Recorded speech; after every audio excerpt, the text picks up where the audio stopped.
Bonjour à tous et bienvenue à 20 minutes au carré. Vous connaissez John Bonjour. Carp, NFT Morning, entre autres, NFT Révolution, NFT Factory. On va parler de tout ça ensemble. Vous connaissez puisque vous nous l'avez réclamé pour ceux qui ont une machine à écrire. Vous avez voté pour recevoir John. Voilà, exaucé, il est avec nous aujourd'hui.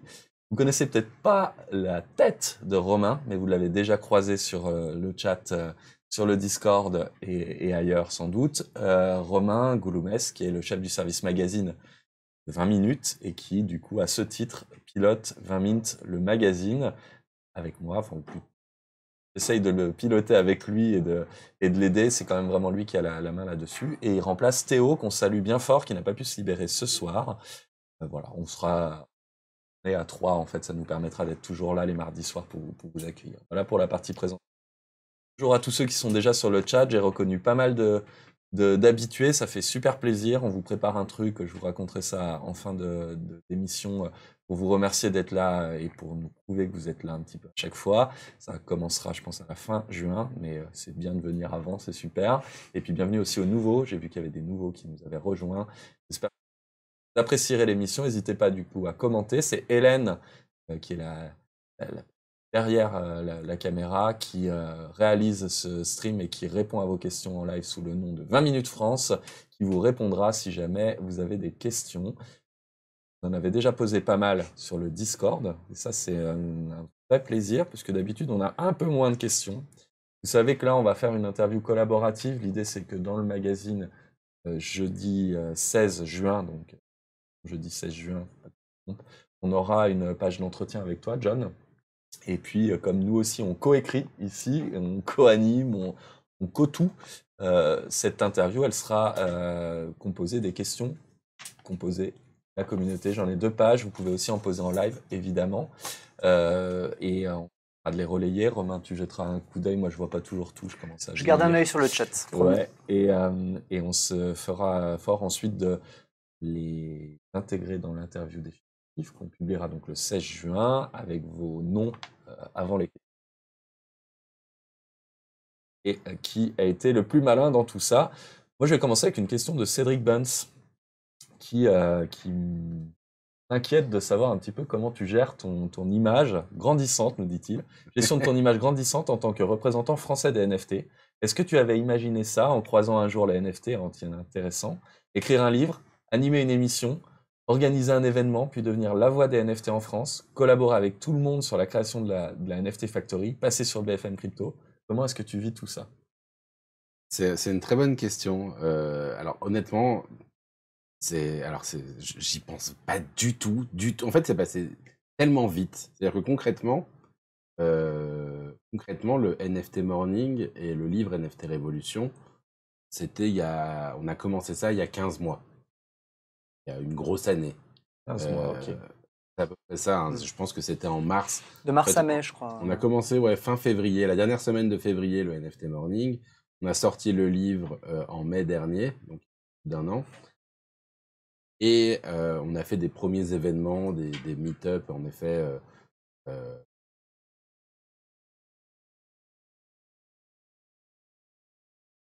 Et donc, c'est passé extrêmement vite.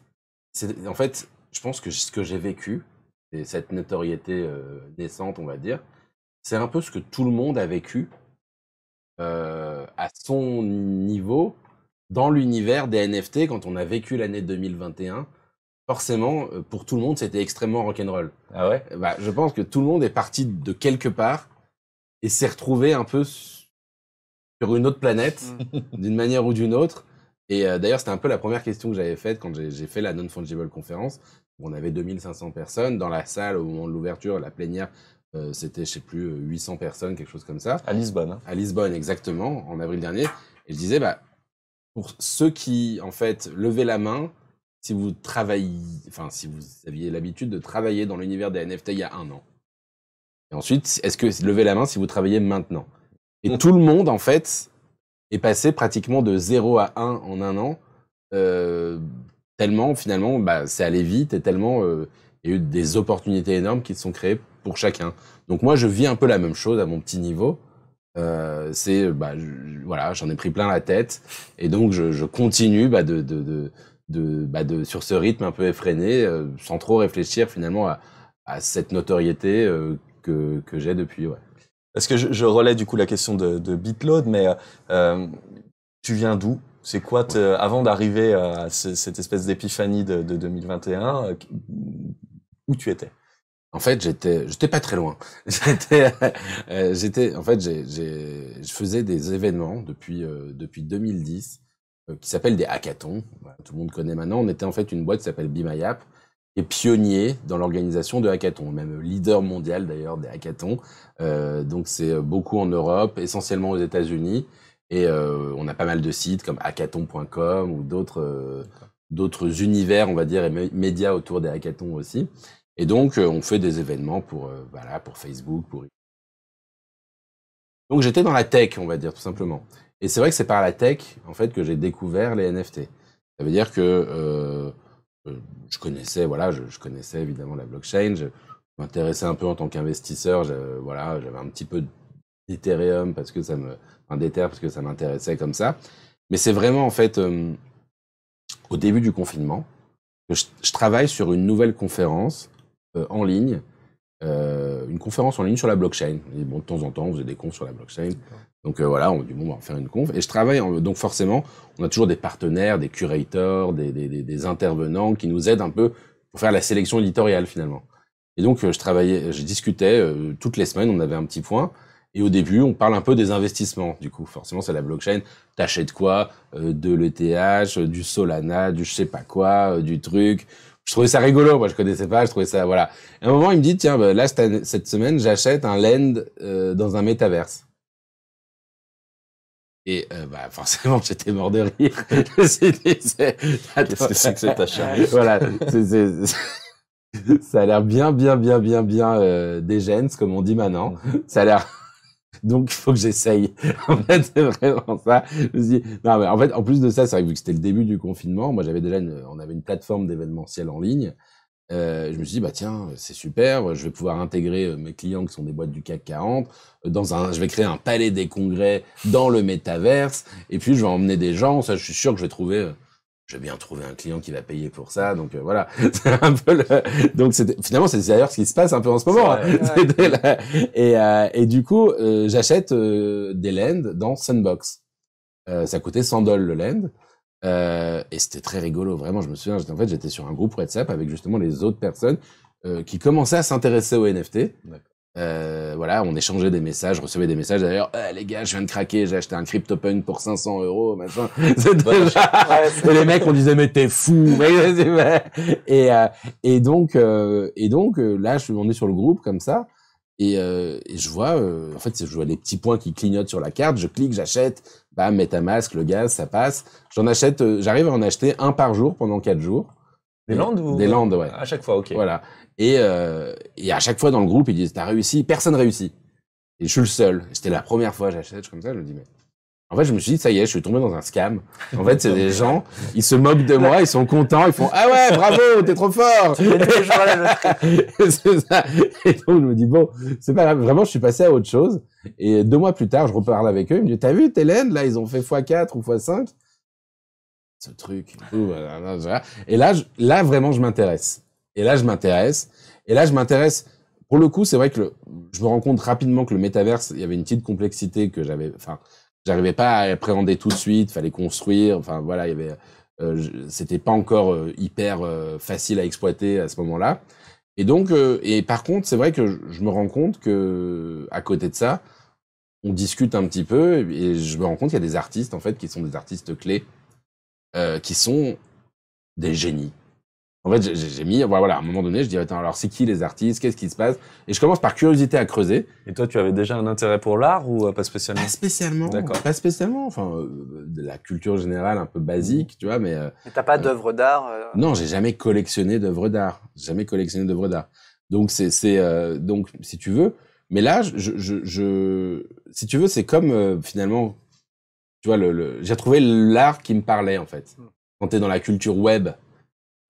Tu trouves l'art qui te parle, un peu comme quand le street art est arrivé, je pense que tu vois, bon, on va dire il y a une vingtaine d'années, même si c'est plus vieux que ça peut-être, Pour les gens bah, qui avaient ça a parlé il y a une culture urbaine qui a parlé à d'autres personnes qui se retrouvaient pas dans les musées, en fait.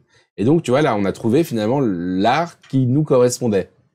Et donc, alors bon, ça je pourrais en parler des heures, mais c'est vrai que j'ai compris, je me suis dit, et en fait, c'est des génies qui sont en train d'inventer l'art du 21e siècle. Là, sachant que l'art, c'est pas juste de l'art visuel, c'est ce nouveau pinceau qu'on a inventé aussi, on peut dire il y a une cinquantaine d'années pour faire simple, qui est l'ordinateur. Avec, certes, du visuel, de la 3D,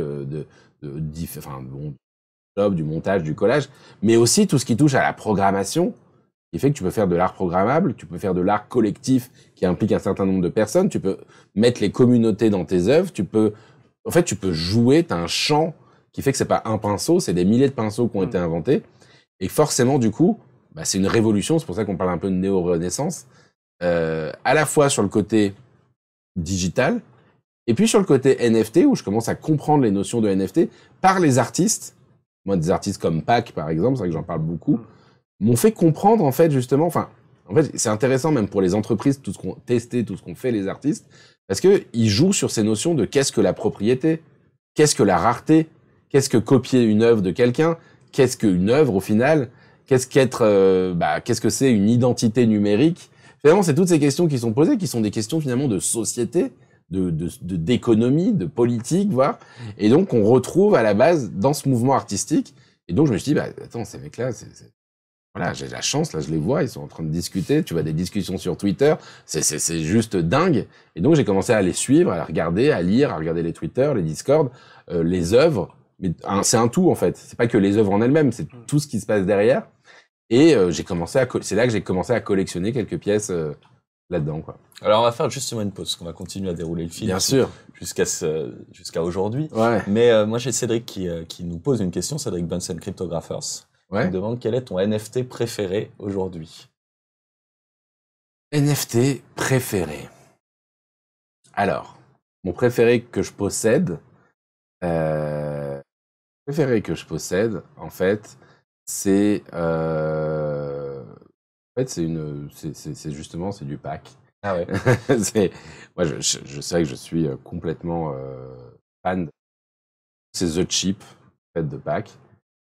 The Cheap, donc c'était une œuvre voilà qui en fait, moi voilà, c'est ce genre de collection que je trouvais assez dingue. Donc ça, c'était pas très longtemps. Enfin, c'était en janvier 2020. Janvier 2020, et donc je sais pas, un truc, ouais, c'est ça. Et donc, en fait, c'était une collection qu'il avait lancée qui s'appelait The Title. Et donc, c'est vrai que c'était assez génial parce que c'était une collection très provocante, finalement, dans laquelle il avait lancé 7 modèles de NFT qui étaient exactement les mêmes, qui sont des cubes en 3D, en fait. Ah oui. Donc, c'est des cubes 3D qui tournent très, très simples, qui tournent sur eux-mêmes. Et donc, ces cubes-là, en fait, la seule différence, c'est leur mode de commercialisation, on va dire la quantité, pour faire simple, leur nom et leur prix. Et donc, tu avais The Cheap, qui coûtait $500. Et tu en parlais, je crois, dans ton livre, non? C'est dans ton introduction, même. Exactement. Moi, j'en parle beaucoup parce que, en fait, ça me permet aussi de... J'aime bien cette notion de dire que ça joue. En fait, ça pose la question de qu'est-ce que j'achète. En fait, c'est ça que j'aime bien, c'est qu'est-ce que j'achète. Il y a plein de NFT entre $500 et $1 million qui ont toute la même image. Et en fait, c'est ça que j'aime beaucoup dans Pack, c'est qu'il te fait sortir de l'art visuel pour te faire un peu réfléchir à qu'est-ce que tu fais, avec toujours ce côté un peu qu'on retrouve beaucoup dans l'art contemporain aussi, mi-sérieux, mi-autodérision, mi-provoque, mi-militant, on va dire, qui fait que donc t'as beaucoup de choses à l'intérieur de ça. Et donc, ouais, c'est le genre de pièce, en effet, dont je suis très content. Je sais pas combien ça vaut aujourd'hui. C'est pas à vendre. C'est pas à vendre, voilà, exactement. Et c'est pas, enfin, je pense pas que ça va être beaucoup plus cher en plus, hein, mais enfin, un peu plus cher, c'est sûr. Mais en effet, c'est une de mes pièces préférées. Ouais. Tu en as beaucoup, toi, des NFT aujourd'hui? Ouais, j'en ai plein. J'ai tout et n'importe quoi. Hein. J'en ai avoir 500, un truc comme ça. D'accord. Ah ouais. Alors, je retrouverai plus le nom, mais je réattribuerai la question à la bonne personne, promis. Il y a quelqu'un qui me demandait si tu avais un lieu où on pouvait voir ta collection, si t'exposais dans le métavers, si t'avais un endroit où on peut venir admirer tout ça. Je l'ai fait. Le plus simple, ma collection, elle est sur mon profil sur Try Showtime, sur Showtime. On retrouve plus ou moins, enfin, après, il y a des wallets qui traînent à gauche, à droite, mais on retrouve plus ou moins, on va dire, en tout cas, 80% de ce que je fais. D'accord. Tu fais pas en sorte de les cacher dans certains endroits en disant, tiens, tel achat, je le fais, mais j'ai pas spécialement envie qu'on sache que moi, John, j'achète ça parce que, non, je suis assez, mais non, pas trop. Non. C'est pour ça d'ailleurs que mon profil ressemble un peu à une poubelle, hein, parce qu'il y a un peu de tout. il y a du bon et du moins bon. J'ai pas cette logique, si tu veux, de faire ma collection, c'est vrai, enfin, tu vois, normalement, une vraie collection, voilà, t'as une cohérence, t'as une exposition, t'as une thématique. Dans ma tête, je sais que je l'ai, mais je suis pas un grand organisateur et un grand classeur. Ça, il y a plein de collectionneurs qui vont avoir 8 wallets différents, avec chacun qui vont représenter une forme de ligne éditoriale. Moi, voilà, je l'ai dans ma tête, la ligne éditoriale de chacune de ces collections, mais ça reste assez mélangé, on va dire. C'est Musée Condé, non, qui est comme ça, où il y a que la personne qui avait fait c'est le duc d'Aumale, je crois, qui avait légué sa collection, il y a que lui qui sait pourquoi il avait fait voisiner tel tableau avec tel tableau, tu rentres dedans, t'as l'impression que c'est un foutras, c'est ça. Pas possible. Voilà, c'est un petit peu ça. Ça a ouais. du sens. Voilà, exactement, c'est exactement ça, ouais. Allez, reprenons un peu le fil le fil chronologique qu'on avait commencé à remonter. Tu discutes tu vois ces artistes qui discutent. T'es dans le Montparnasse de 2020 où les artistes sont finalement non pas au café mais sur Twitter en train de parler de la création de leurs œuvres. Et toi, tu te dis tiens, je vais partager ça avec ma communauté. Comment on passe de cet intérêt à tiens, je vais aller sur Clubhouse? En fait, il y a plusieurs choses. C'est vrai il y a, on se retrouve justement, je pense que justement fin février, donc début mars de l'année dernière, commence à y avoir un frétillement sur les NFT. On retrouve quelques semaines avant la fameuse vente de Beeple, qui est un petit peu le début de la médiatisation des NFT. Et donc, déjà dans mon cercle personnel, pendant, voilà, ça faisait pratiquement moi que j'étais assez actif là-dedans et que les gens commençaient à me prendre au départ pour un fou. Et petit à petit, tout le monde, en fait, on s'habitue, on s'habitue. Donc au départ, on sait n'importe quoi. Et puis petit à petit, les gens, à force de me voir faire ça tous les jours, commencent à se dire, tiens, c'est peut-être intéressant. Donc déjà, dans mon cercle personnel de copains, les gens commencent à me solliciter, à me poser des questions, dire, moi aussi, j'ai envie, comment on fait, etc. Et donc, parmi ses copains, il y a Rémi, justement. Rémi Peretz. Rémi Peretz, donc, qui, justement, un soir vient manger chez moi. Je lui présente, justement, un peu... il débloque complet. Il débloque complet. Et après, tous les jours, il m'envoie un message en me disant... attends, faut faire ci, comment on fait ça, c'est quoi, vas-y, je veux me mettre dedans, je veux comprendre. Donc, il me sursollicite. Et donc, au départ, c'est ça d'ailleurs. Au départ, je dis, regarde. Bon, moi aussi, j'aimais bien en parler. Il y a des choses à faire là-dedans. Regarde, tous les jours, entre 9h et 9h30, c'est en fait mon chemin pour aller au bureau. Donc, on se fait un call, en fait. On en parle entre nous. Et donc, on a fait ça pendant 2 semaines, on discute, je lui explique des choses, voilà, tranquillement. Et en fait, j'ai commencé à avoir plein d'autres gens qui me voulaient que je leur explique. Et donc, je me suis dit, en fait, au lieu de faire ce call juste avec Rémi, on va le rendre public, au début de l'explosion de Clubhouse, justement. Et donc, on s'est dit, je vais rendre ce call public sur Clubhouse. Et donc, on a fait, en fait, un premier test une fois, où on avait fait venir, justement, les personnes... des copains, des anciens aussi qui nous avaient un peu initiés eux-mêmes, justement les gens qui m'avaient dit d'acheter un terrain sur Sandbox. Donc voilà, c'est les fondateurs de ces 2 Belges géniaux, Quentin et Guillaume du coup. Et donc on les avait fait venir pour discuter avec eux. Et on trouvait ça sympa. On s'est dit on va renouveler ça, on va faire ça tous les matins.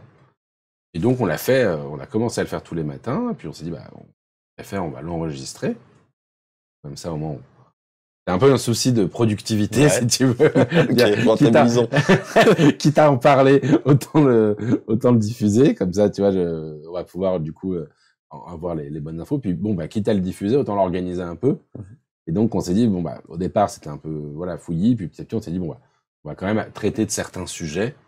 Donc, les artistes clés, les plateformes clés, comment s'initier, voilà, un petit peu, finalement, différentes parties pour s'initier, finalement, au NFT. Et finalement, chacun de ces podcasts était déjà un peu les pré-chapitres du livre.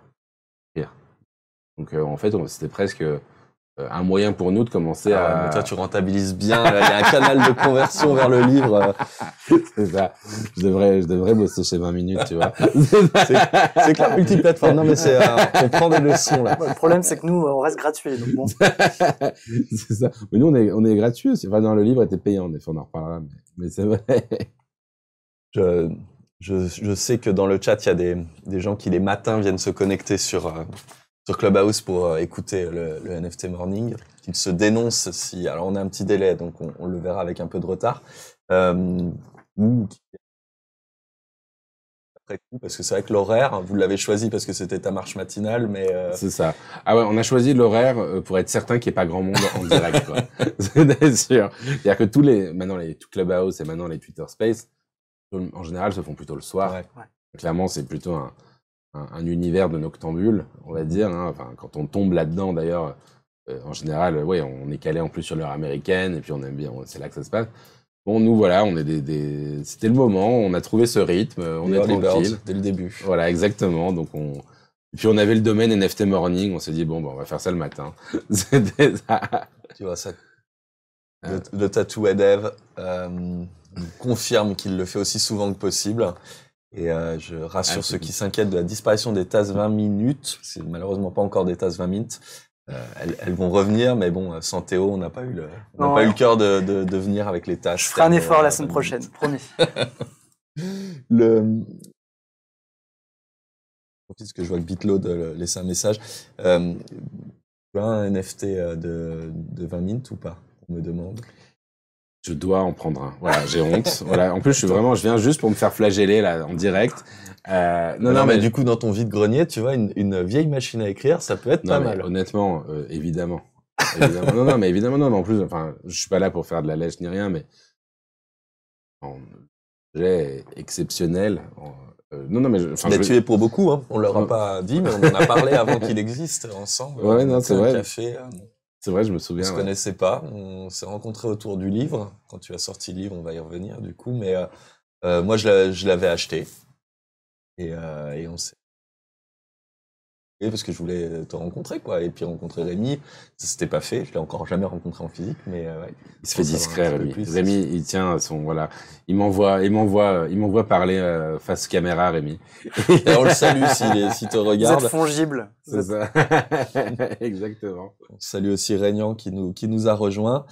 Et oui, effectivement, le projet, il est né aussi de ces discussions, comme beaucoup d'autres projets, je pense. En fait, tu as un vrai rôle de pionnier pour cette communauté-là et de guide, je le dis. Voilà, on fait partie, Romain, moi, d'autres dans le chat, des gens qui ont découvert beaucoup de fonctionnalités. Moi, quand j'ai vu la NFT arriver, j'étais pas persuadé que c'était fait pour moi, quoi. Et c'est en écoutant votre show, je me suis dit, mais en fait, c'est immense et on peut être intéressé par l'art, mais on peut être intéressé par plein d'autres choses. Il y a un NFT pour soi. Comme à un moment, tu as bien connu cette période aussi, il y avait une app pour tout, quoi. C'est ça. Il y a un NFT pour tous les goûts. Le show, il prend direct tu trouves direct tes invités facilement, tout ça, ou au début c'est un petit peu... Non, en fait, d'ailleurs, le show a pas mal évolué parce que les premiers épisodes, c'était Rémi et moi. La discussion. Voilà. C'était vraiment, mais on l'avait, en fait, si tu veux, tout ça s'est fait de manière très naturelle. Tu vois, ça veut dire c'était Rémi et moi, puis à un moment donné, des gens qui commencent à écouter, qui disent, tiens, je pourrais venir te faire une rubrique. Je pourrais venir te parler de ça. Je pourrais te rajouter ça. Donc, tu vois, on avait, voilà, je me souviens, Brian Kessac, qui maintenant, voilà, tout le temps qui sont Game of Blocks, et robot, que ça reviendra plus tard. Mhm.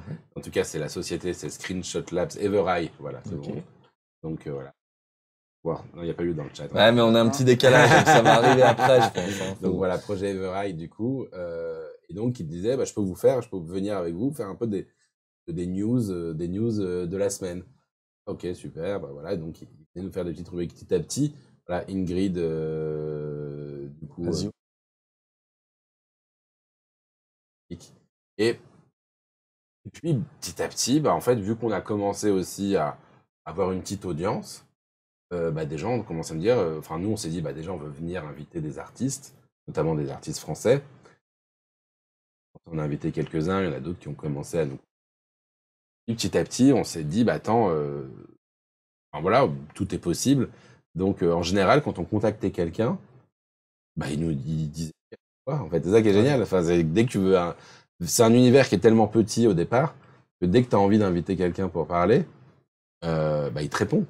Et donc, c'est juste exceptionnel. Ça a dû te faire un regard. C'est Mathieu Stéphanie non, qui dit qu'on est la moyenne des gens. Des gens qu'on rencontre. Son espèce de gimmick dans la génération de Yourself. Toi, avec les gens, avec les gens que vous avez croisés tous les deux dans vos émissions, tu dois te faire un regard hyper ah ouais. pointu sur. Ah ouais, non, mais je pense vraiment qu'en effet, ouais, ça aiguise beaucoup ta vision, ton appréhension bah, sur ce marché, sur les projets qui sortent. Forcément, du coup, tu recherches des choses un peu pointues, du coup, parce que t'as besoin t'as besoin de ça autrement tu t'ennuies, quoi, tout simplement, quoi. Un peu comme ces critiques de ciné à qui il faut maintenant des films. Au bout quand tu as vu des centaines et des centaines de films, souvent tu finis par apprécier des films qui deviennent vraiment expérimentaux parce que ouais, le film classique, on va dire, tu en as vu trop, quoi. Voilà, c'est ça. Bon, avec la différence qu'aujourd'hui on reste dans un univers expérimental, c'est-à-dire que tout ce qu'on fait est expérimental aujourd'hui, donc il n'y a pas encore de, si tu veux, même, alors, tu commences à avoir gentiment des blockbusters NFT, mais ça reste rare, quoi. À part Yuga Labs, on va dire, qui peut devenir un équivalent de blockbuster. Tout ce qu'on fait reste, et même eux, tout ce qu'ils font, enfin, tout ce que tout le monde fait reste expérimental aujourd'hui, malgré tout. Mais si tu retrouves encore une collection de PFP, de profils, quoi, de photos de profil, j'imagine que tu as quand même une sorte de lassitude, non? Tu as dû en voir passer. Ouais, il faut, en fait, si tu veux, oui. Quand je reçois un message on lance un projet, on n'en a plus trop en ce moment, quand même. Mais bon, collection des 5555 dinosaures qui vivent sur la blockchain Solana, oui. Déjà vu. C'est pas évident. Non, mais après, le PFP, t'as toujours, faut voir comment c'est fait, par qui c'est fait, de quelle manière c'est fait, avec quel, est-ce qu'il y a une innovation? Il peut y avoir des innovations dans des projets PFP. Donc, tu peux pas jeter ça ou balancer ça à la poubelle. Mais en effet, à un moment donné, notamment, t'en avais, facile 9 sur 10. Je les regardais, je disais, non. En parlant des 9 sur 10 que vous n'écoutez pas ou vous jetez peut-être, vous mettez de côté, déjà, Rem nous a rejoint et on a une question sur quel est le pire NFT que tu aies acheté? Ah bah ouais.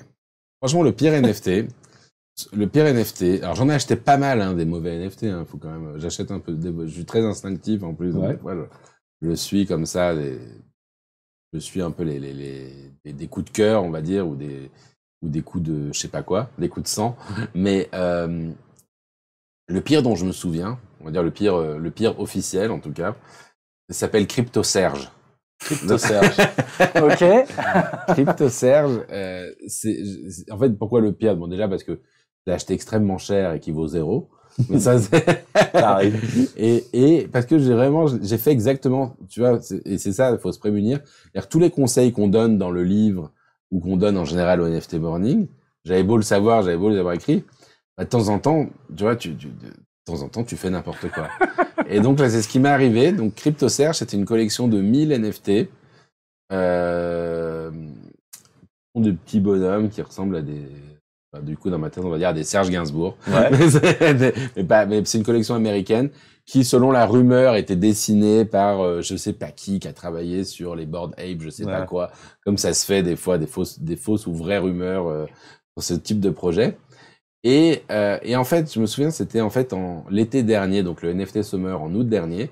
J'étais en vacances, j'étais au Mexique d'ailleurs, et c'était la folie. Donc là, pour le coup, c'est vrai que j'avais un peu, il y avait la fièvre parce que c'était je pense que c'est le moment où les NFT ont vraiment explosé. Et moi, j'avais pas mal de NFT qui ont pris beaucoup de valeur, notamment les Art Blocks à ce moment-là, pour le coup que j'aime. Et vu que j'étais en vacances, en famille, et qu'en plus, voilà, je passe beaucoup de temps dans ma vie sur l'ordinateur, donc pendant les vacances, tu vois, t'étais un peu engagé à pas trop passer de temps sur l'ordinateur. Donc je me connectais 1 heure, 2 heures par jour, mais c'était pas assez par rapport à tout ce que j'avais. Donc j'étais un peu frustré, donc j'ai raté plein de collections que je voulais. Et là, des fois un peu pour spéculer aussi, pour le coup. Et du coup, quand tu rates les bons trucs, bah souvent, c'est un peu comme au poker où quand t'as raté un bon coup, tu mets all-in sur un mauvais. T'es untilt, comme on dit. Et donc là, j'ai vu ce truc CryptoSerge, ça valait 2 Ethers, j'en ai acheté 2. J'avais ouais comme ça. C'est 1000 pièces. Et au moment où je l'ai fait, déjà, je sais plus, j'avais partagé sur le forum, genre, ouais, tiens, j'ai acheté ça. Et je commence à voir 2 mecs, en plus, qui ont acheté derrière. Je dis, merde, non, mais les gars, j'ai fait n'importe quoi. Faut pas suivre mon avis tout le temps, quoi, tu vois. Et donc, et du coup, bah, bon, comme je l'avais pressenti, c'est pas le coup du siècle. Aïe. Après, tout ça fait partie de ton histoire personnelle. Rémi pourra vous parler de ces chubbies.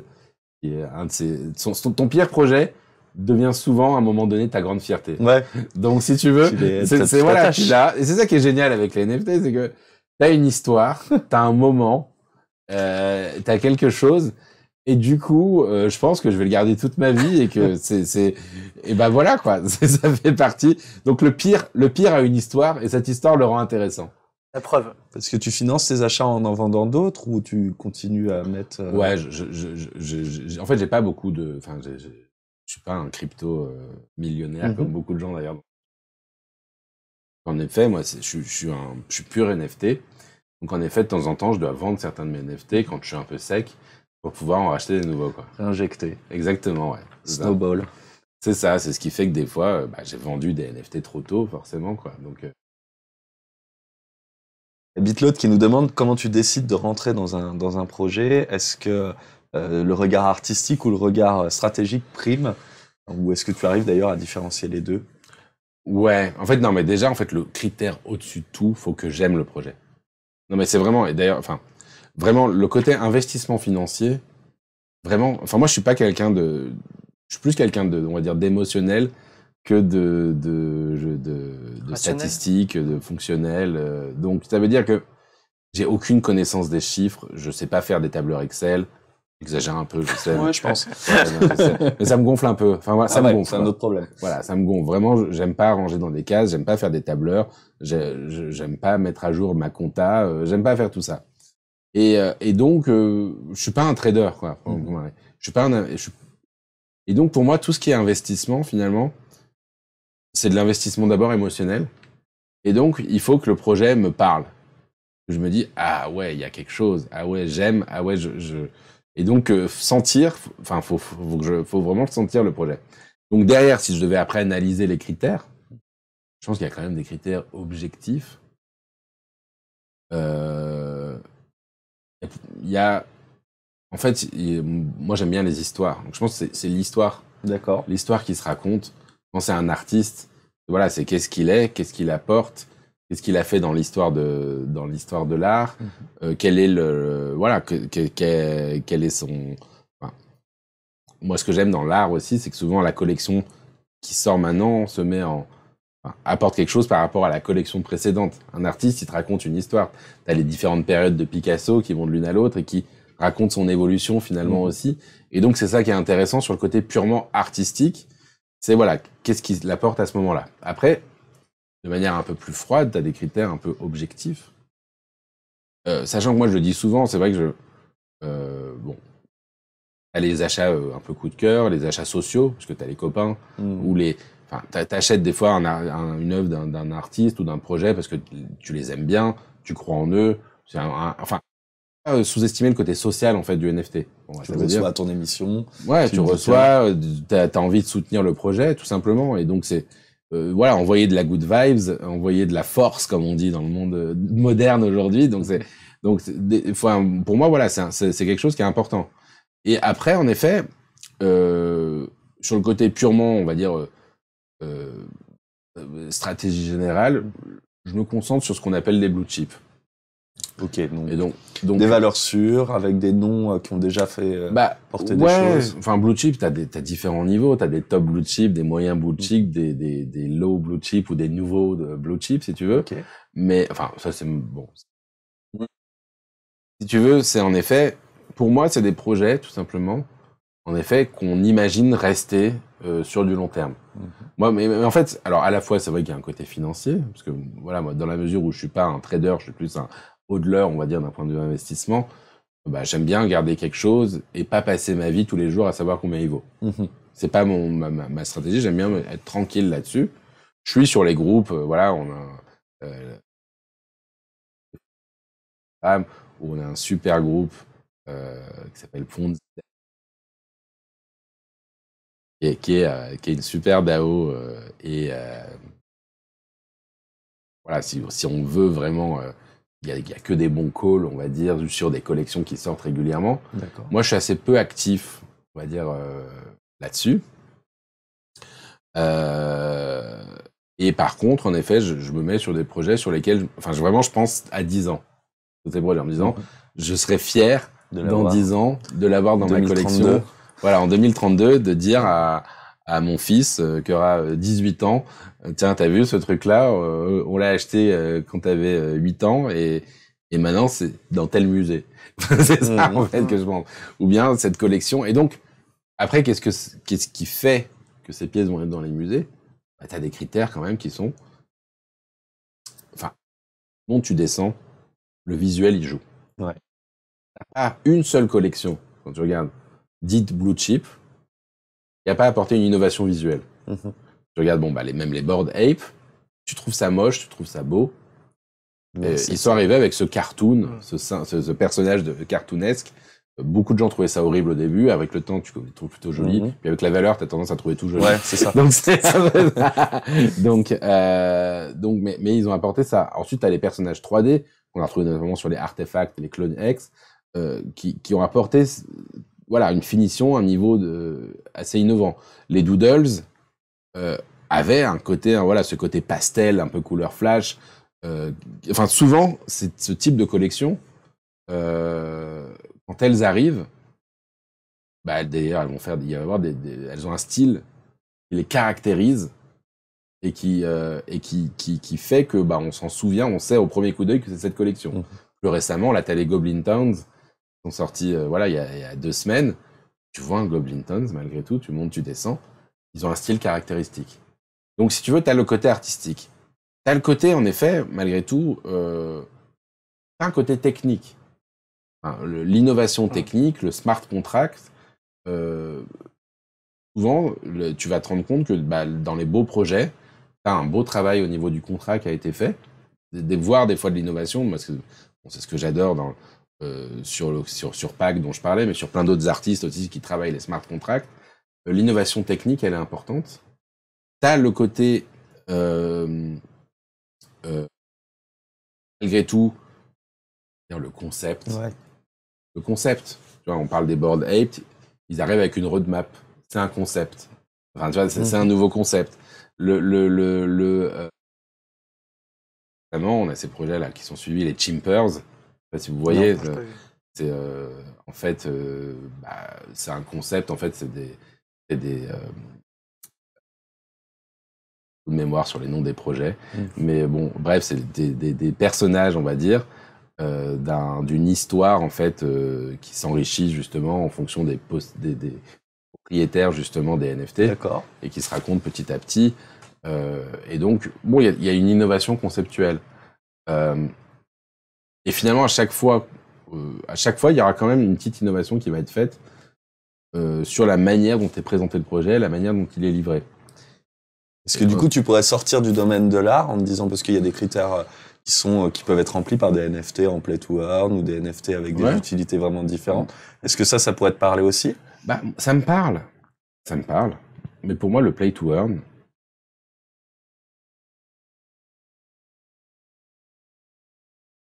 En fait, si tu veux, si tu veux, pourquoi je parle beaucoup de l'art, mais dans l'art, tu as aussi les collections. Ouais. Donc, tu as l'art, tu as les collections. Et après, on va dire que tu as le gaming et tu as les métaverses, si on veut un peu résumer. C'est vrai que moi, je me concentre beaucoup sur l'art et les collections. Le play to earn, pour moi, ça n'a pas d'intérêt si tu joues pas. Et de toute façon, économiquement parlant, un asset play to earn n'est pas fait pour prendre de la valeur, en fait. Tu achètes un Axie dans Axie Infinity. D'ailleurs, ça arrive à plein de gens d'acheter des Axie dans Axie Infinity. Si tu l'exploites pas, si tu joues pas avec tous les jours pour gagner, en fait, ton investissement, il faut pas parier, si tu veux, sur la prise de valeur de ton Axie Infinity.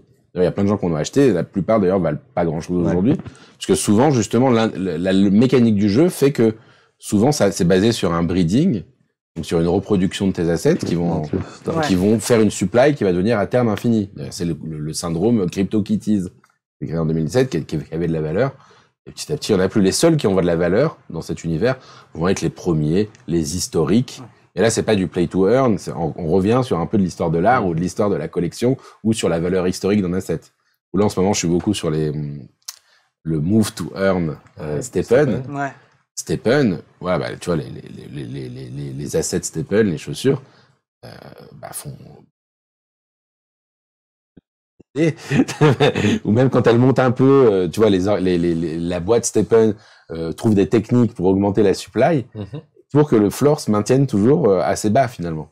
Donc si tu l'exploites pas ton play to earn, il prend pas de valeur. Et donc, mais ma logique sur 10 ans, là, marche pas trop parce que je me dis, en fait, dans 10 ans, il y a de fortes chances que ça vaille encore moins qu'aujourd'hui, quoi, finalement. Et donc, mais après, bon, c'est mon interprétation des choses. Juste une question, on nous redemande le nom du groupe Telegram. C'était Ponzi DAO, c'est ça hein Ponzi DAO, mais faut une invitation. Faut montrer patte blanche pour rentrer. Il suffit pas de venir à 20 minutes au carré et de dire ouais, j'ai entendu John, il m'a dit c'est bon. Non, ouais, Ponzi DAO et envoyer des messages. Mais en fait, à la base, c'était une vraie DAO. Donc, on a un token, le PZN, et donc des investissements communs. Mais voilà. Des leads, notamment Niso, qui se reconnaîtra s'il suit, mais qui fait ses investissements avec l'argent. Et donc, si vous voulez rentrer dans le groupe Telegram, en fait, il faut être propriétaire du token. Mais le seul problème, c'est que ce token, il faut l'acheter, il se trade. Personne ne vend. Il se vend de main en main, on va dire. Donc, faut trouver quelqu'un qui veut bien céder une partie de ces tokens.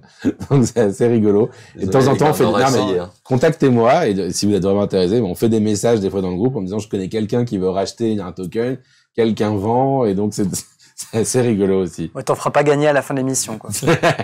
Pas celui-là. J'ai Oxawak qui nous demandait sur le Discord, en fait, selon toi, qu'est-ce qu'il faudra pour que dans l'esprit du très grand public, les NFT ne soient plus associés uniquement à ces quelques projets PFP un peu limitants par rapport à tout ce que tu nous décris aujourd'hui et toutes ces possibilités, tous ces concepts, Je pense qu'il faut du temps. Encore une fois, c'était il y a 15 mois. Finalement, de toutes les évolutions, on est dans l'année 2 du NFT. Et c'est normal qu'une technologie a son année 2. Je trouve qu'il y a déjà une adoption. Je pense qu'il y a un regard. Moi, je le vois au niveau de l'art, par exemple. Entre il y a 1 an et aujourd'hui, il y a déjà énormément d'évolution. Il y a 1 an, le monde de l'art dans son intégralité se bouchait le nez quand on parlait de NFT. Ah ouais. C'était vraiment de manière très radicale. Aujourd'hui, je pense qu'il n'y a pas une seule personne dans le monde de l'art qui se boucher le nez, en tout cas de manière intégrale. Parce que tout le monde connaît plus ou moins un projet dans le monde de l'art qui s'est lancé dans les NFT avec des artistes qui ont un certain crédit. Et donc, il faut le facteur temps dans chacun des secteurs. Là, on a l'univers des jeux vidéo, ça se passe secteur par secteur. C'est vrai qu'il y a un peu branle-balle combat contre le NFT aujourd'hui. On a eu l'épisode Ubisoft qui a été assez utile. Le monde du gaming en général qui a eu cette mauvaise interprétation, on va dire, au départ initial en disant jouer, c'est jouer. Donc, ce concept de play to earn, déjà, il me va pas. Et ils ont peut-être raison, d'ailleurs. D'ailleurs, le mot play to earn, on n'en parle plus beaucoup. Maintenant, on parle de play and earn ou de play et quelque chose d'autre, parce que en effet, justement, il y avait peut-être des biais. Enfin, c'est un univers qui se cherche encore. Et donc, je pense qu'il faut un peu de temps, parce que malgré tout, voilà, ça va mûrir. Il y a des gens qui vont arriver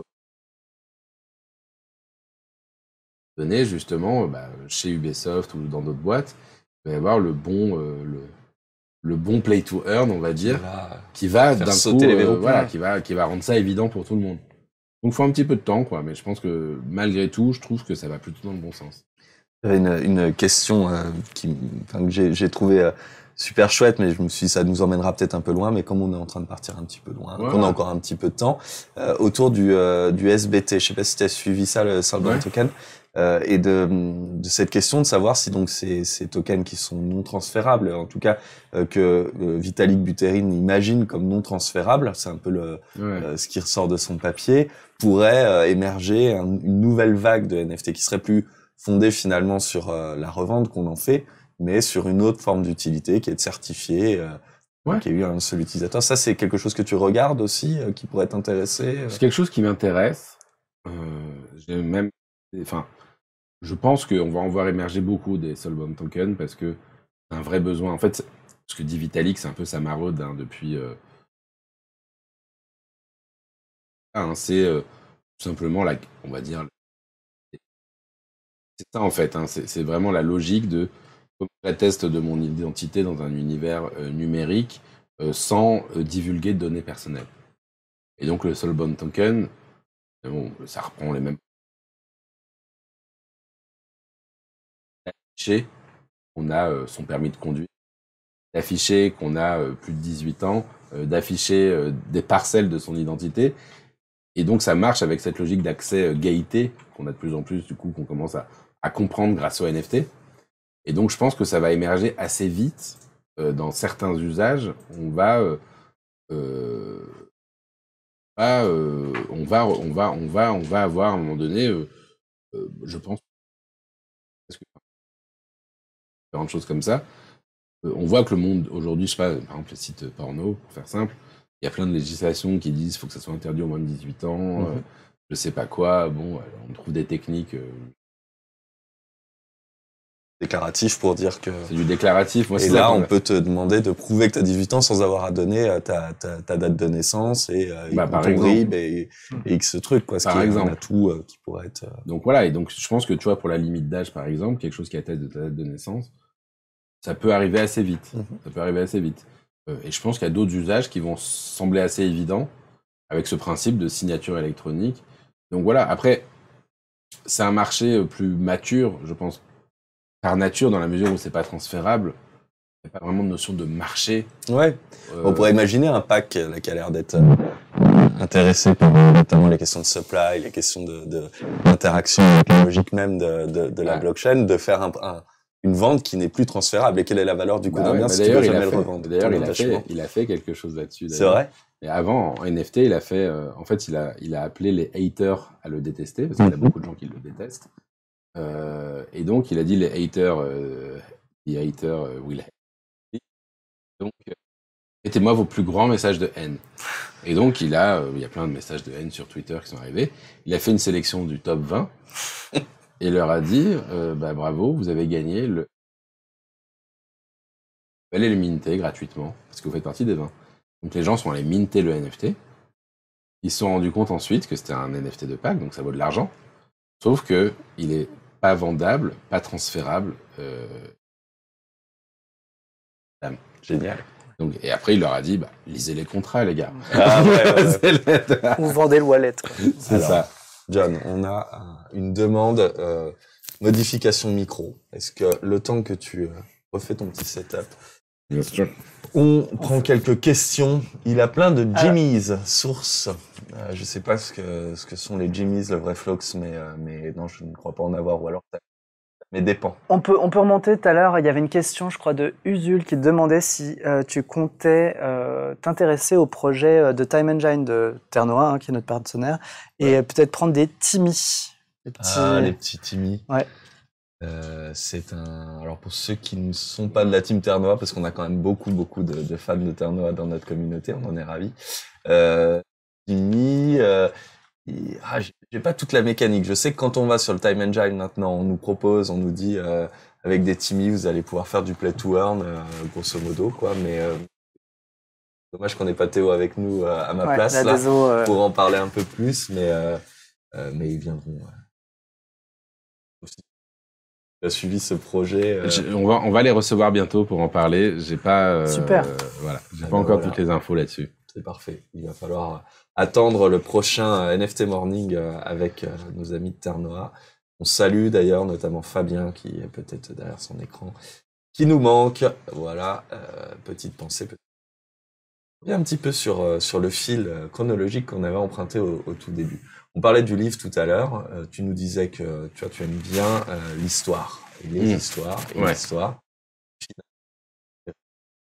Dévoré, Romain, tu l'as dévoré aussi, je t'ai vu le faire.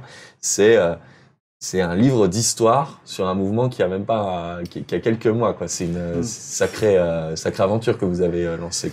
C'est vrai que c'était assez rigolo et mais à la fois assez limpide pour moi finalement, parce que c'était c'était vraiment cette logique, comme je disais, qu'on expliquait un peu tous les jours dans le NFT Morning, que j'expliquais aux gens. Et c'est vrai que c'est un copain à moi, il m'a dit, tu devrais l'écrire, simplement pour... Et donc, dans cette énergie, en effet, on a pris avec Rémi, du coup, 2-3 heures par jour, pendant un mois. Pendant un mois? En un mois, vous l'avez écrit?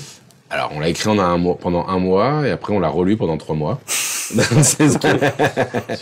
Donc voilà, on avait le premier jet, on croyait qu'on avait fini, puis en fait, ensuite, c'est là que je me rends compte qu'écrire un bouquin c'est pas facile et que je l'avais jamais fait, donc c'était un vrai accomplissement. Tu vois, tu dis j'ai fait un bouquin, c'est génial, mais c'est vrai que avoir l'idée, avoir les phrases, c'est bien, mais après il y a un boulot énorme d'affinage, de relecture, de coupure, d'ajout, pour essayer d'avoir quelque chose qui te semble pas trop mal. Je dis pas trop mal parce que finalement il est loin d'être parfait, le livre, mais on était assez content de sortir ce livre en disant on veut expliquer les grands principes, et c'était vraiment ça, c'était vraiment de te dire, en fait il y a un vrai d'où le mot révolution, c'est de dire vous n'y couperez pas, et il y avait une vraie logique d'évangélisation, de dire tu montes, tu descends, ça s'inscrit dans l'histoire de l'art, ça s'inscrit dans l'histoire même de la civilisation occidentale en tout cas, voire un peu plus large, et donc si tu veux ce mouvement crypto, il y a le mouvement crypto derrière, on en est qu'au début, et vu la société qu'on est en train de vivre, ça reste assez inéluctable finalement que cette croissance d'une part des crypto-monnaies et d'autre part des NFT ne va pas cesser de s'accroître avec les nouvelles générations. Donc ça, c'était vraiment mettre ça en perspective, expliquer ce que c'est évidemment, donner des exemples. Il y a un petit côté un peu pour les nuls qu'on a voulu faire, voilà, mais sans être trop pour les nuls. Et puis commencer à montrer les grandes figures du mouvement, montrer les grandes plateformes. Finalement, d'ailleurs, c'est assez marrant parce que il s'est passé énormément de choses. On était ce livre, c'est un peu la préhistoire des NFT, parce que on l'a lancé juste au moment justement où Beeple a fait sa vente. Il s'est passé énormément de choses. C'était juste avant que les Bored Ape arrivent. Ah oui. Mais finalement, la photographie qu'on a faite était assez juste, et les projets dont on a parlé restent ceux qui restent, en tout cas en niveau préhistoire, restent intéressants, et qui d'ailleurs sur lesquels on revient beaucoup aujourd'hui maintenant que la bulle a tendance un peu à se dégonfler. Et donc voilà, c'était montrer un petit peu ça, puis montrer évidemment comment s'y mettre. Donc c'était ça la logique. Et d'ailleurs, quand on a commencé en fait à le sortir, on s'est dit on a fait un livre, on va le publier. Moi, je suis un entrepreneur en fait. Ça veut dire que aller envoyer des candidatures à des maisons d'édition. C'est ce que j'allais te demander. Tu te dis pas, tiens, je vais aller chez Erol par exemple, qui publie plein de trucs sur le NFT, sur le Web3, pardon. J'ai envoyé quelques messages.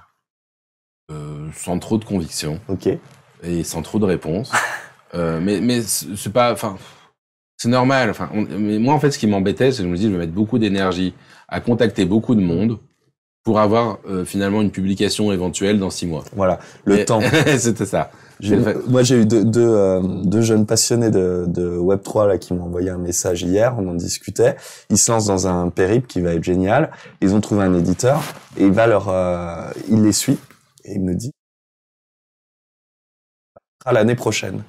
Mais l'année prochaine, dans ce milieu-là, toi, si tu avais ce délai-là, pour le coup, ton sujet était quand même un peu c'était chaud. Un peu daté, quoi, pas obsolète, parce que ce que tu décris, ça existait, mais bien sûr. Non, mais on avait la volonté de le sortir vite, en effet. On avait la volonté de le sortir vite, donc ça collait pas avec le timing d'un éditeur traditionnel. Et donc, et puis en plus, on s'est dit, il va falloir convaincre. 2, pour un résultat qui va arriver dans longtemps. Et puis 3, avec une logique éditoriale. Forcément, un éditeur, il a des formats. Je commençais à parler des gens qui me disaient, oui, alors ton truc, il fait 120 pages. Le format, c'est plutôt 80 pages. Donc, il faut faire ci, il faut faire ça.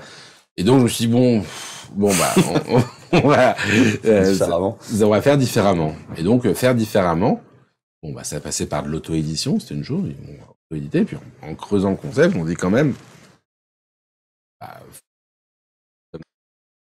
drink your own champagne, comme on dit dans le business. Donc toutes expressions. Ouais, voilà. Et donc du coup, on fait un NFT. On se dit on va faire un NFT. On va le commercialiser uniquement sous forme de NFT.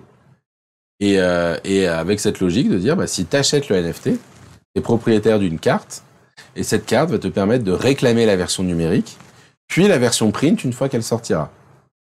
Et donc, on a commencé cette commercialisation via Rarible. On a fait la chose assez simple. Donc, on a fait un petit site internet et on a permis aux gens, du coup, d'acheter le NFT sur Rarible. Vu que c'était une logique d'évangélisation, on a fait une version avec un paiement en ligne aussi via l'API de Stripe, qui depuis d'ailleurs nous a bloqués parce qu'ils aiment plus les NFT. Ah ouais. Et donc voilà, ils ont mis du temps à le réaliser. Mais du coup donc quand les gens payaient en fiat, en fait, on transférait le NFT sur un wallet qui s'appelle Offline, en disant aux gens quand ton wallet sera prêt, normalement si tu lis bien le livre à la fin, tu auras ton wallet et on pourra te le retransférer du coup sur le wallet que tu auras créé à l'issue du livre. Et donc on a créé cette collection de 300 NFT qui d'ailleurs fait par un artiste qui s'appelle Yuzik, d'ailleurs dont on n'entend plus parler, qui donne plus de réponses depuis 1 an à peu près. mais c'est un gros projet. Ouais. Et donc, mais qui est assez sympa. Donc et donc avec cette volonté, en effet, aussi de penser, de repenser un peu la logique. L'édition, c'est un grand mot, mais on a eu beaucoup de maisons d'édition derrière qui nous ont contactés pour le coup, en disant attendez, on voudrait réfléchir à votre modèle. Il y a quelque chose en fait, et c'est vrai que c'était un moyen pour nous de vendre donc ce NFT, de donner un pouvoir au NFT en disant que tu peux réclamer du coup le print quand il sera disponible. Demain, on aura peut-être d'autres usages sur ce NFT. On a encore des choses un peu en tête pour permettre justement de continuer à alimenter la communauté et puis à la fois de faire une forme de préfinancement de cet ouvrage. Et donc quand on l'a lancé, c'était d'abord en numérique. Nous a permis de faire corriger les fautes d'orthographe par notre communauté, notamment Laurent ici présent. C'est comme ça qu'on s'est rencontrés. J'ai la période de coquilles. Et c'est vrai qu'il nous avait félicité pour le livre, mais au passage, il nous avait fait une belle liste. Pourtant, on en pensait l'avoir bien lu, mais il y avait pas mal de typos qui traînaient. On peut faire des relectures 20 fois. Moi, j'ai eu la VDF et j'ai rien repéré.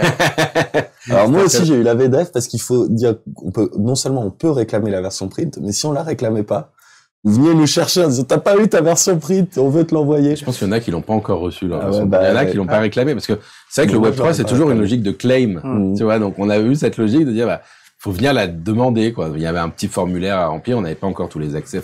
Aujourd'hui c'est beaucoup plus, il y a plein de nouveaux modèles qui permettent de le faire de manière plus simple. Nous on utilise Tropi par exemple, qui est une boîte française qui fait ça du redeem d'objets notamment via le NFT. Et il y a pas mal de modèles qui permettent de faire ça facilement, mais c'est vrai qu'à l'époque, il fallait aller, c'était un peu la chasse, quoi.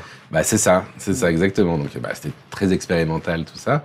Et du coup, en effet, mais d'ailleurs, ce qui est marrant, c'est que ce NFT, il s'est revendu.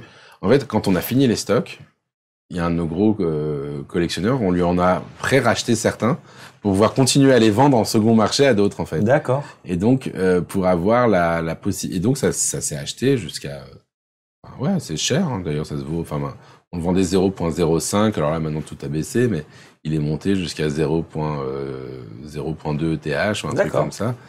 Donc, c'était assez rigolo, ouais. Je vendrai pas le mien, je te le dis. C'est comme ce que tu disais tout à l'heure sur Pâques. Je le vendrai pas. Alors, qu'est-ce que nous dit le chat? Tu offres pour les holders? Non, il n'y aura pas de raffle, les gars. On vous a mal habitué, mais c'est vrai que c'est raffle. Cette semaine, il n'y a rien à gagner. Qu'est-ce que je peux offrir? Non, j'ai pas prévu tac. En revanche, on arrive avec plein de promesses, de jolies promesses pour la fin du mois avec des NFT pour vous récompenser de votre fidélité, mais pour l'instant, on n'en dit pas beaucoup plus. Parce qu'on a déjà un magazine à finir, vous le savez, on en parlera peut-être tout à l'heure juste avant de terminer. Une question que nous posait, je crois, BitLoad, c'est toi, tu t'es formé, je dirais, avec notamment donc d'abord de manière autodidacte et ensuite en rencontrant plein de monde. Mais à ta connaissance, il y a des formations qui existent pour des gens qui voudraient apprendre des choses autour des NFT, apprendre à mieux naviguer. Je pense qu'il va y en avoir de plus en plus. Il y en a. Je crois que, alors, de mémoire, hein, il y a l'artiste Benjamin Spark qui fait des formations. J'ai pas regardé son site récemment, mais il connaît bien le sujet, donc c'est quelque chose qui commence à pas mal marcher.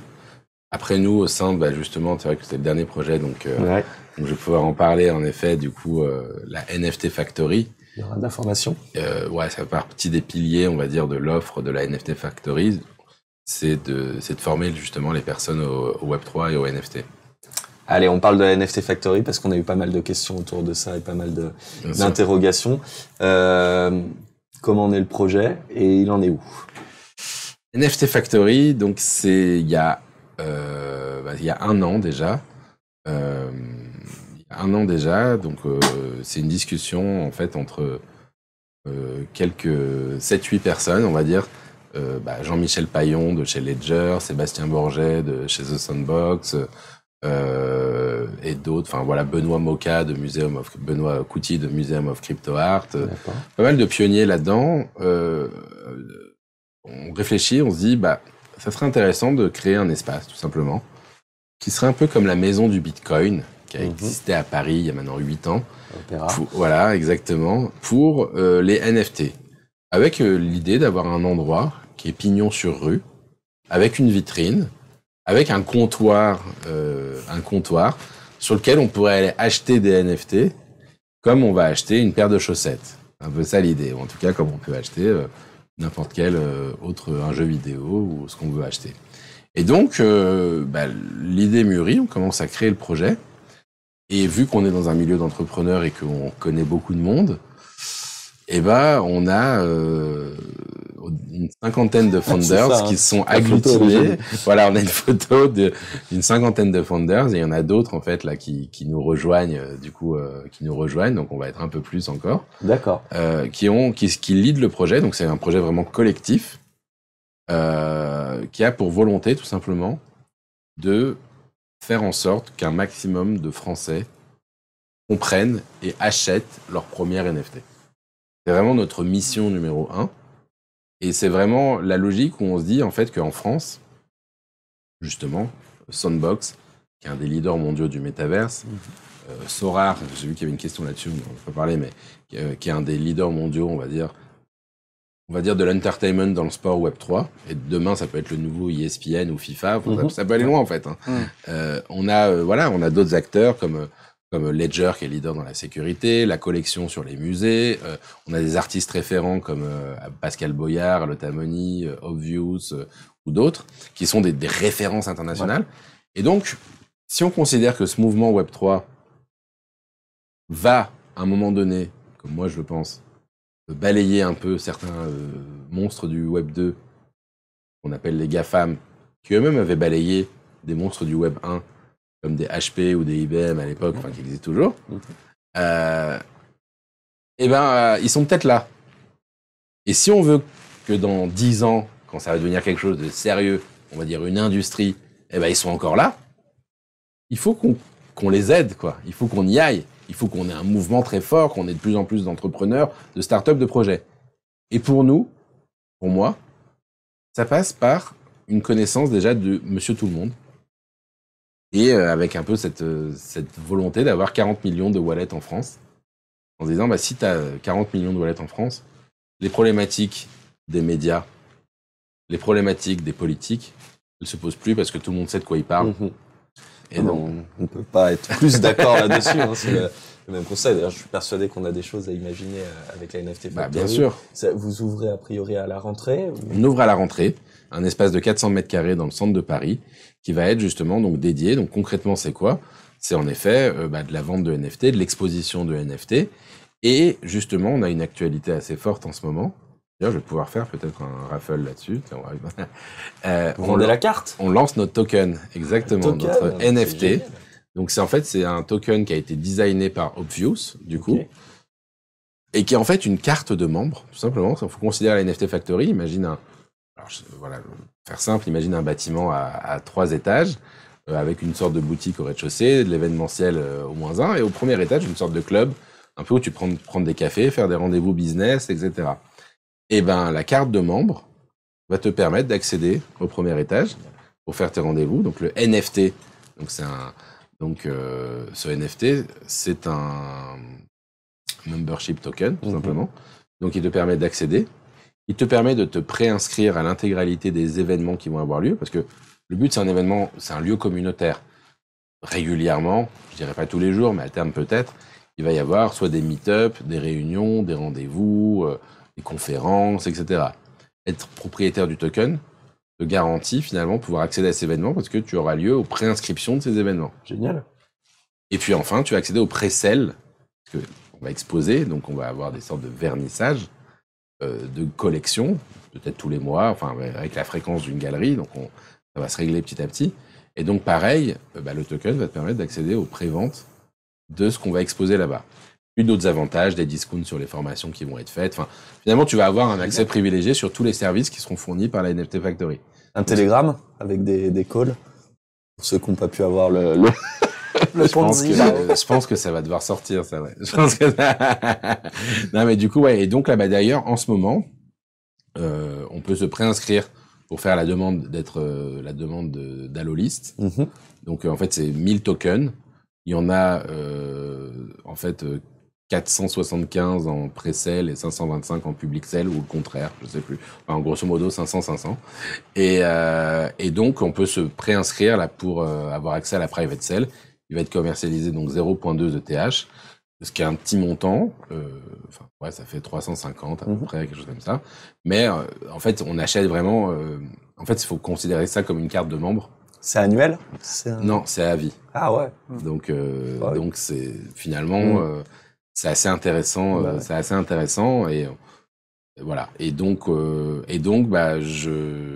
vais permettre. Du coup, j'avais pas prévu et je sais pas si on a le droit. C'est direct. non, mais on va offrir au moins. Tac, on va faire un... Non, mais c'est bon, je sais. J'ai trouvé où je pouvais le chercher. Non, mais du coup, on pourra offrir 4 Allolist à votre communauté. Super. Bah, génial. Bah, c'est super sympa. Donc, merci beaucoup. Donc, voilà. Donc, je te donne ça vaut le coup de venir au 20 minutes au carré. Toutes les semaines, il y a des petits cadeaux. C'est génial. Bah, écoute, on met ça sur pied. C'est super. Et puis, créer aussi un événement là-bas, quoi. Mais ça, c'est évident. C'est évident. Parce qu'on a vraiment des objectifs en commun, et c'est vrai que ce que tu décris sur l'écosystème français, le besoin de fédérer autour et de faire en sorte que chacun puisse savoir de quoi on parle, se faire son opinion sur le sujet, mais savoir de quoi on parle, c'est pour nous ce qui nous anime. Je dis nous parce que je vous inclus dedans. Je sais que ceux qui, parmi vous, avaient une machine à écrire, je sais pourquoi vous êtes avec nous et pourquoi vous passez autant de temps à nous aider, quoi. C'est pas pour les beaux yeux de Romain, même si voilà, mais c'est pour cette mission là qui est indispensable et qu'il faut mener maintenant. T'es coupé, Romain. Non, on avait une petite question sur les events. Donc, tu disais, la carte de membre donne accès, en quelque sorte, tu peux pré-réserver éventuellement une place. Est-ce que ces events seront payants ou est-ce que c'est le nombre de places qui sera limité et auquel cas, le fait de bénéficier de la carte de membre permet d'avoir une place, à coup sûr? Il y aura de tout. Ok. C'est très difficile. Enfin, il y aura des événements gratuits, assurément. Par exemple, moi, j'organise déjà sur Paris des événements qui s'appellent le Non-Fungible Meetup. Déjà, un peu tous les trimestres. À la base, moi, je voulais un lieu pour faire ce meetup, justement. Donc, cet événement, il est gratuit. Et donc, en effet, le token permet de pré-accéder. C'est un événement qui est, typiquement, c'est un événement qui est sold out d'habitude quand on le fait en 12 heures. Donc là, ça permet d'avoir sa place garantie, tout simplement, si on a envie de venir. Et donc, pour les événements payants, ça permettra aussi, je sais pas, mais en fait, c'est plus un moyen pour moi, en tout cas, d'avoir sa place garantie en cas de sold out rapide sur les événements. Et on sait, certains événements très attractifs, ça peut partir très vite. Non, très clair. Une question un peu privée, tu n'hésites pas à me renvoyer dans les camps, mais je fais pas mal de choses gratuites. Là, je sais que on te demande de venir, tu viens, t'es un NFT Morning. Là, ton activité qui te permet de gagner ta vie, c'est En fait, je fais assez peu de conseils. J'en fais de temps en temps, mais de manière assez rare et sélective. Et en fait, comment dire, là, l'activité qui va me rémunérer, je pense, c'est la conférence, la Non-Fungible conférence de l'année. Donc, qui est un événement qui m'a permis, en effet, de me rémunérer, on va dire, de me rémunérer sur l'année dernière, par exemple. D'accord, la conférence à Lisbonne. Ouais, je suis en train de parler en mettant mon micro là sur la table. Attendez, je vais faire un truc, je veux bien, je suis nul avec ça. C'est pas facile, hein. Hop là, tu l'as perdu, il va falloir remonter là, je vais pas le chercher. Désolé. Donc ça permet de faire plein de choses communautaires à côté. Ouais. Voilà. D'accord, donc la Non-Fungible conférence qui était un carton, je crois. Tout le monde. Il y avait du monde. Et pourquoi Lisbonne, je me suis demandé, en fait. En fait, le truc, c'est que le faire à Paris, j'avais peur de, déjà, personnellement, tomber très vite dans un travers franco-français. Enfin, t'as un réflexe facile, hein, forcément, t'as tous les copains, tout le réseau. Donc, je voulais que ça soit une conférence internationale. Et je me dis, le faire ailleurs qu'à Paris, allait un peu forcer le trait au niveau de la sélection des speakers, des intervenants, même des participants, pour justement vraiment garantir qu'on ait des gens du monde entier qui viennent. Donc ça, c'était le premier axe. Deuxième axe, c'est vrai que Lisbonne devient une place crypto assez importante. Ouais. C'est une ville aussi historique, artistiquement parlant, intéressante. Et puis, il y a un climat sympa. Enfin, faire la fête à Lisbonne, c'est toujours sympa. Donc ça joue aussi. Tu remets ça l'année prochaine? Ouais, on est en train de bosser là-dessus déjà. Ouais. Des places bientôt en vente Ça va venir, on a encore un peu le temps, ouais. On a encore un petit peu le temps. Ouais. À nouveau à Lisbonne? À nouveau à Lisbonne, ouais. Ok. À nouveau à Lisbonne. Ok, je sais pas si vous avez encore des questions, les amis, sinon il faut quand même qu'on libère John. On en avait peut-être une tout à l'heure, je reviens sur le NFT Morning. Est-ce qu'on nous a posé la question de un éventuel NFT Morning décentralisé? Est-ce que tu imagines ça? Un NFT Morning, ouais. C'est déjà bien décentralisé, moi. Ouais, carrément. On est assez ouvert, hein, déjà. Ça veut dire que concrètement, en fait, alors, c'est vrai que le NFT Morning, c'est un rendez-vous quotidien. Donc, on le fait avec Rémi. Après, les gens qui veulent nous rejoindre, en général, on a Vincent, par exemple, qui est avec nous sur les réseaux sociaux, qui nous aide là-dessus, avec qui on se fait des petits comités éditoriaux, du coup, de temps en temps.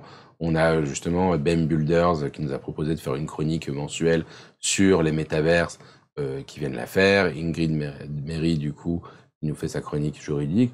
En général, les gens qui veulent participer, déjà, on a plutôt tendance à les embarquer parce que parce que c'est plutôt l'esprit. On pourrait formaliser un peu plus la décentralisation via un token, par exemple. C'est vrai qu'on y a déjà pensé. Je pense qu'on le fera peut-être un jour. Après, c'est vrai que ça implique un niveau d'engagement. En fait, le problème, c'est que si on veut mettre un token et si on veut vraiment décentraliser de manière officielle, bah, ça va presque nous demander de passer encore, de professionnaliser au sens finalement engagement professionnel et du coup, j'ai un peu peur aussi que ça nous amène beaucoup de contraintes au nom de la décentralisation. Et au nom du coup forcément ça demande beaucoup plus de temps, de modération, de discussion, d'animation. Et donc j'ai peur que économiquement parlant, sur quelque chose qui n'a pas de sponsor aujourd'hui, ça nous ébranle. Ouais. J'ai peur que ça nous ébranle. Donc on y pense, on a ça en tête, mais je pense qu'on va y aller assez doucement, quoi. Dans le genre, j'ai vu aussi, est-ce que vous comptez décliner un peu la NFT Factory en région? Je pense qu'on a pas mal d'ambassadeurs déjà de région, hein, parce que on a Rémi qui est à Nice, qui est membre de la NFT Factory, ou d'autres acteurs du coup qui sont basés en effet, qui sont basés en province.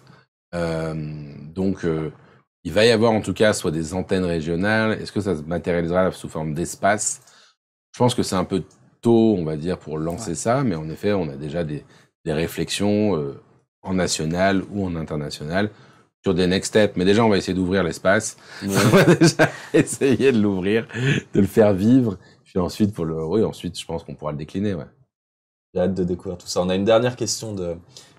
c'est O73, voilà, qui est un John Carp maximaliste et qui nous demande si on peut espérer une chronique mensuelle, dans toutes les éditions du journal 20 Minutes, une chronique des fans chez nous. On peut en discuter. Moi, je serais ravi de t'accueillir dans nos colonnes. En tout cas, sachez que dans le magazine du 16 juin, il y aura le compte-rendu de cette interview. Alors, vous verrez de 1 heure de voire 1h20 à une page, il y a beaucoup d'élagage. Ce sera notre boulot avec Romain. Bonne chance. Il va falloir dérocher. Merci, exactement. J'en profite du coup pour vous dire, pour vous donner 2-3 infos sur le magazine, parce qu'on fait ça en règle générale en toute fin d'émission avec Théo. Là, c'est Romain qui est aux manettes du magazine qui peut donner des précisions. Tu as bien avancé sur la construction du mag. Ouais, le chemin de fer est en place, on a les mains bien dans le cambouis, dans les maquettes, on a pas mal de pages qui sortent un petit peu de la maquette classique de 20 minutes, donc vous allez voir, les lecteurs habitués seront peut-être surpris, on l'espère positivement par ce qu'ils verront, mais oui, tous les sujets sont en train de tomber un peu dans notre escarcelle, on est en pleine phase de relecture et on va vraiment attaquer, on va dire, le plus gros qui va être en quelque sorte le montage de ce numéro. Donc non, on est en plein dedans et moi je me prépare déjà, je t'en ai pas encore parlé, mais à ce que lundi et mardi soir, parce que moi je pense que mercredi, donc jour de bouclage, j'espère qu'on sera dans de la relecture, dans du polissage, un peu comme John disait tout à l'heure, c'est-à-dire 1 mois d'écriture, 2 mois de relecture. Et en espérant que voilà, lundi, mardi, moi je me dis, on va bosser le soir pour que le journal il soit impeccable et que mercredi on soit zen devant notre beau chemin de fer étendu dans la rédaction. Est-ce que j'ai une mauvaise nouvelle pour toi, mais c'est toi qui présente 20 minutes au carré mardi prochain. Bah, j'espère. Donc je pense que ça sera Moi, j'en profite juste pour vous dire un truc. Je vous l'écrirai les uns les autres sur le Discord. Sachez on prépare l'après. Hein, vous encourager à préparer les numéros d'après. Vous savez que c'est rentable et qu'on puisse avoir les fonds pour lancer les numéros d'après. On va aussi faire en sorte que la distribution du journal, le 16 juin, soit un petit événement et que ce soit le plus sympa possible. Et on va avoir besoin de vous, que ça fait marrer, pour